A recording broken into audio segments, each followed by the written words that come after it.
points, 18 of 25 shooting in an NBA playoff game. Sunday, he was near perfect, 28, 10, and 9. If you go to games 6 and 7, I mean, this is LeBron in his prime.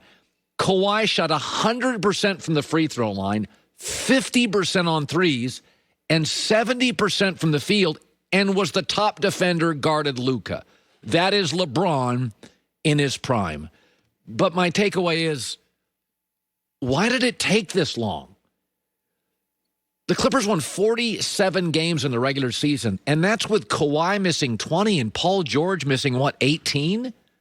They were the much better team. Their coach, the Clippers had won a championship, and their bench is better, and their star is a veteran star, and their number 2 is better, and they're deeper. And this went 7. I know Clipper fans want to throw a parade today, but because this series went 7, you have to face Utah and Utah tomorrow. And you're going to lose that, and you're going to be digging yourself out of another hole. Kawhi Leonard, we all know this. He started, it got termed once he did it, load management, where you're not quite sure if the body's right. He takes 20 games off a year in his prime. Like, this is his prime. This isn't LeBron in year 18. This is his prime. But Kawhi also appears to take load management games mentally when he plays, but he's just kind of drifting around, and he's giving you about 65, 70%. He wasn't guarding Luka for the first several games in this series.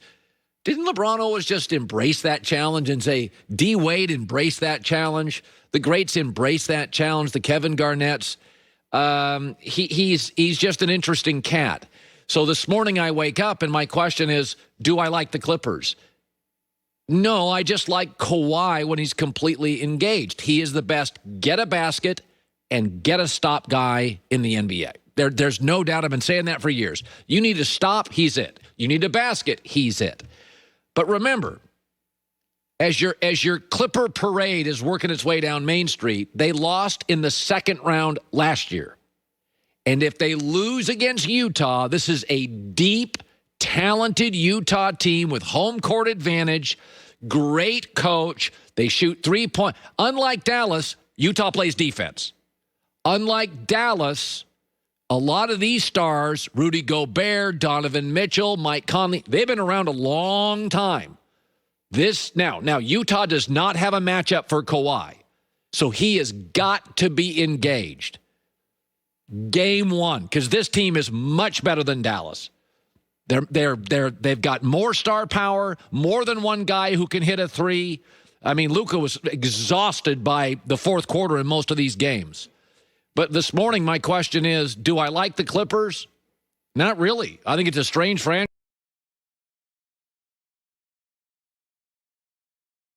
It was a bizarre series. It was totally fitting, and Kawhi is a different cat. And we are still, as a Clipper fan, you're still not out of the woods. They lost round 2 last year, and they got rid of Trez, and they fired Doc. And if they lose round 2 of this year, trust me, kabloom is still around the corner.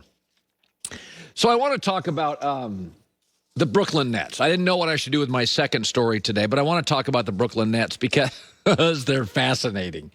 So there's 4 or 5 things we know to be true historically in the NBA that you need. We know that this isn't an argument. Generally, like to win an NBA championship, you got to have good chemistry. It helps if your coach has coached in the playoffs before. Health is key. How many teams have we seen upended, unravel because of health? And the other thing is, you got to be a top 15 team defensively, or you cannot win a championship. It's just the way it works. In fact, only one team's been out of the top 15 defensively in 30 years, won a title. That was the Shaq Kobe team. And they were actually number 1 in the playoffs defensively, but they were so good and so dominant, they kind of mailed it in defensively in the regular season. So these are the 4 things that matter. Oh, wait, Brooklyn has none of them.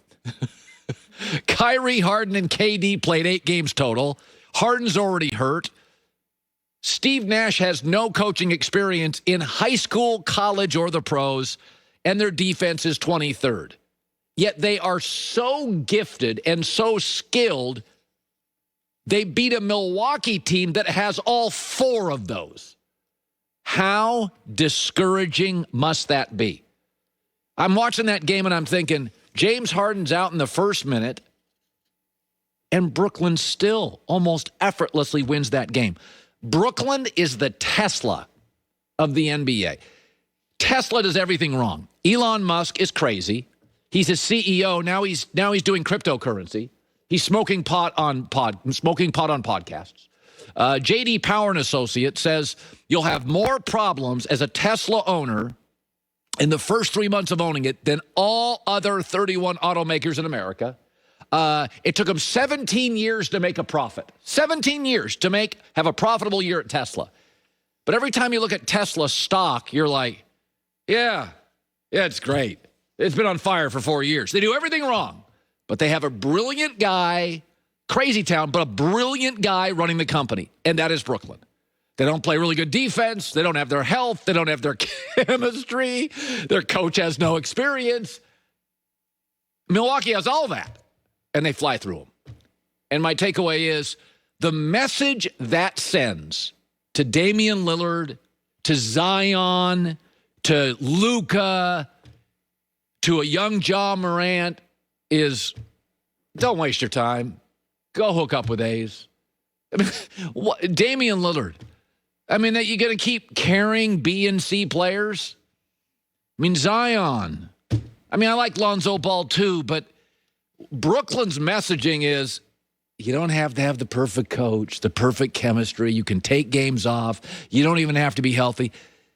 There's a reason we send an all-star team to the Olympics. There's a reason AAU basketball is essentially in Atlanta, Detroit, Seattle, Dallas, Philadelphia.